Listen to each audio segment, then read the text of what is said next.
자, 이번 시간에는 경매 용어 해설의 두 번째 시간이 되겠습니다. 공동 경매하고 이중 경매 이렇게 몇 가지의 어떤 구별선에 있어서 통상 이제 공동 경매, 이중 경매에 대해서 가끔 언급이 나옵니다만은 머릿속에서 뚜렷하게 어떤 큰 차별을 두지 못하고 이게 공동이고 저게 이중이구나라고 생각하기가 어려운 경우들이 많습니다.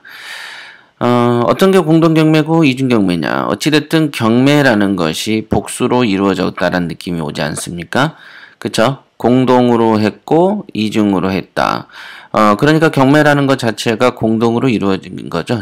복수다, 복수. 숫자가 여러 개의 어떤 경매가 합쳐져 있는 것을 공동 경매, 이중 경매 이렇게 얘기하는 것입니다. 한번 읽어보겠습니다. 수인의 채권자가 여러 명이란 얘기죠.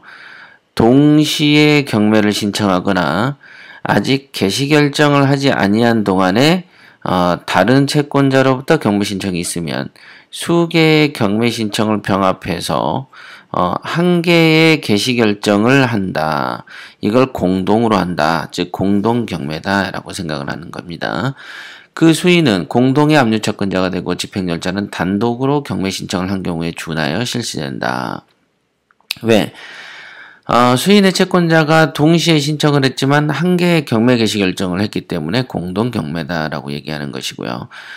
이중 경매는 강제 경매 또는 담보권을 실행을 위한 경매 절차를 개시한 부동산에, 즉 이미 개시가 되어 있습니다. 개시가. 다시 경매 신청이 있을 때는 다시 경매 개시 결정을 한다.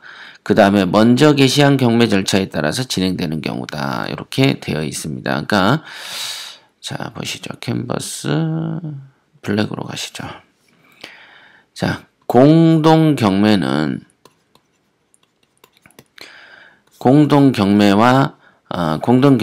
이렇게 보면 이게 한 개의 경매 개시 결정이 있다. 그죠? 경매 개시 결정이 있는데 그때 A가 이때 경매를 신청하고 B가 경매를 신청하고 C도 경매를 신청할 수가 있잖아요.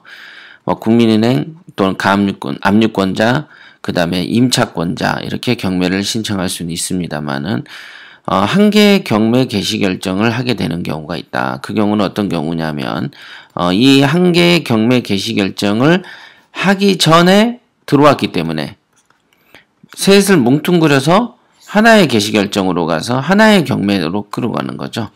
하나의 경매 절차다. 이렇게 생각하시면 돼요. 공동 경매는. 하여간 경매 개시 결정하기 전에 A가 신청한 경매에 개시 결정하기 전에 B, C가 들어와서 법원 입장에서 한 개로 본다.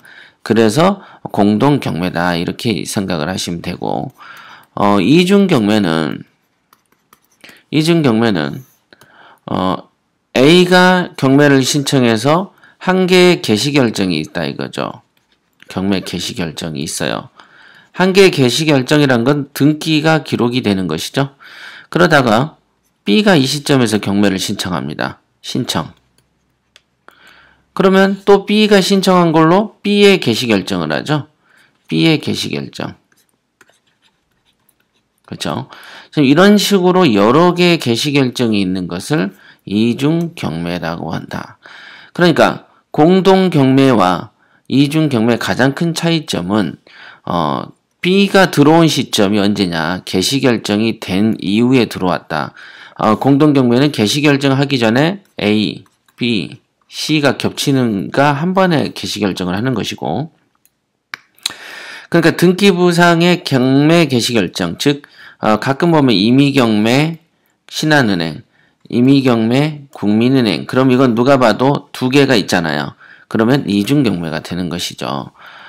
이렇게 아시면 됩니다. 그래서 이중이든 이중 경매든 공동 경매든 공통점 뭡니까? 복수의 채권자가 있다. 그렇죠?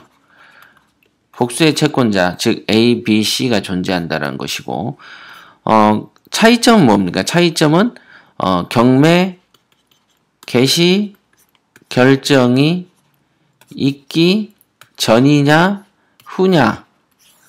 전에 들어오면 다 합쳐지면은 공동. 경매 개시 결정 등기가 하나 있는 다음에 후에 다른 복수의 채권자가 들어오면 이중. 이렇게 이해하시면 되겠습니다. 자, 오늘은 여기까지 하겠습니다.